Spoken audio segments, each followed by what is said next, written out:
Welcome to this week's OK at Work with myself, Sawyer, and my colleague, Russell Berger, both attorneys at Offit Kurman. And today we are talking about negotiations, generally as it relates to pre-litigation and when you're trying to resolve an issue. So a lot of times before you go straight to litigation and say, I'm going to sue someone for breach of contract or to enforce a contract or any plethora of different things that could mean that you're trying to seek a resolution on in some type of conflict, there might be pre-litigation, pre-action negotiations that you need to go through to try to say, all right, can we resolve this in a way that is maybe not going through a full process of having to fight it out, right? But there's a lot of things to consider in those pre-negotiation conversations and process. It can be a really short process or it can be a really long process. It can be a little stressful. It can be emotional. It can be really challenging. I know, Russell, you and I do a lot of it, obviously, for our clients. So we're pretty used to it. But for those who are not as used to pre-conflict, or I guess I won't call it pre-conflict because the conflict's already usually happening. Pre-litigation negotiations, what should people be considering? Yeah, well, I think you've summed it up well to say that it's a process. I think it's often like buying a car is a negotiation, and most people are not too thrilled to go through that process. They want the car at the end of the day, but they've got to go through the process. And this is a process, and there'll be ups and downs to it. And there's things that create leverage and things that you have to deal with along the way. What I would say is a starting point, though, is that there's no one size fits all approach. Like that doesn't work. I think there's general concepts of, hey, we want to present the strongest case that we have, and we want to articulate our position, and we want to demonstrate that we're willing to fight on this if we don't get an acceptable deal. Those are the kinds of things that generally create leverage. But how you do that, when you do that, what tactics you implement to express that are all going to be very case specific. And I like to think of it as it's obviously different than playing poker against somebody, but it's similar in the concepts of, on the one hand, you have to understand the cards that you're holding. How strong am I approaching this? What are my strengths? What are my weaknesses? What are my odds of success? What are my likely outcomes? But I also think it's important to understand who you're playing against across the table.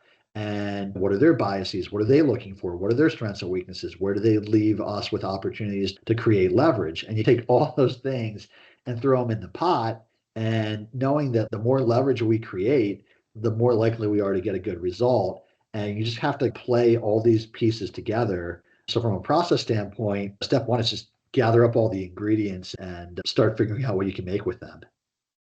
Yeah, and trying to approach it objectively can often be really challenging because I think when we encounter folks at this stage in the process, they have certain feelings around the way that things should play out. And usually they're informed by the facts and by a lot of the factors that you described, Russell, that you want to be considering.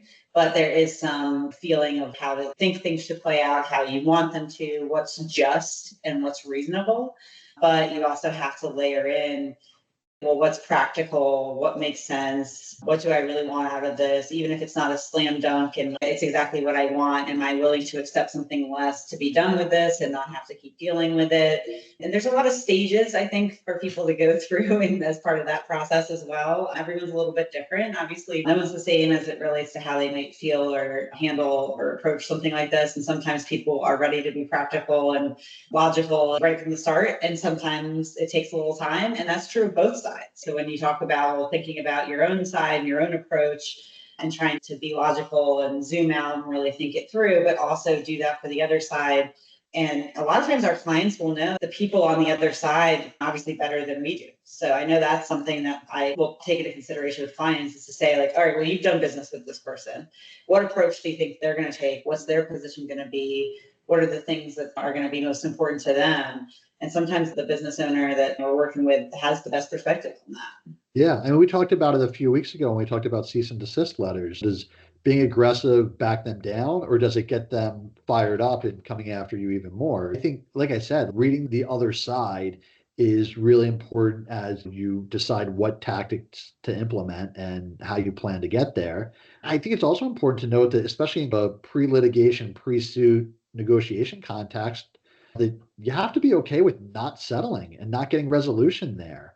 If you're desperate to get a deal done, you will get one done, but you'll pay more for it. Just like if you go into a car dealership and say, I really got to get a car this week. My car just broke down. I need something new. That dealer is going to take advantage of you. You want to be thoughtful about that and also mindful that, hey, if I can't get a good enough deal, like I'm okay going forward. I'm okay going to the next step. There will be other opportunities to revisit a negotiation and possibly get a resolution. Maybe what I need to do is further this thing down the road and create more leverage and cause the other side to feel some pressure that causes them to come back to the table and in more spirit of compromise than they might be at the start. Yeah, and it's good to be prepared to see how that would look, what that would look like if it played out so that you're prepared for that and comfortable with that. Well, thank you, Russell. We'll see you next time.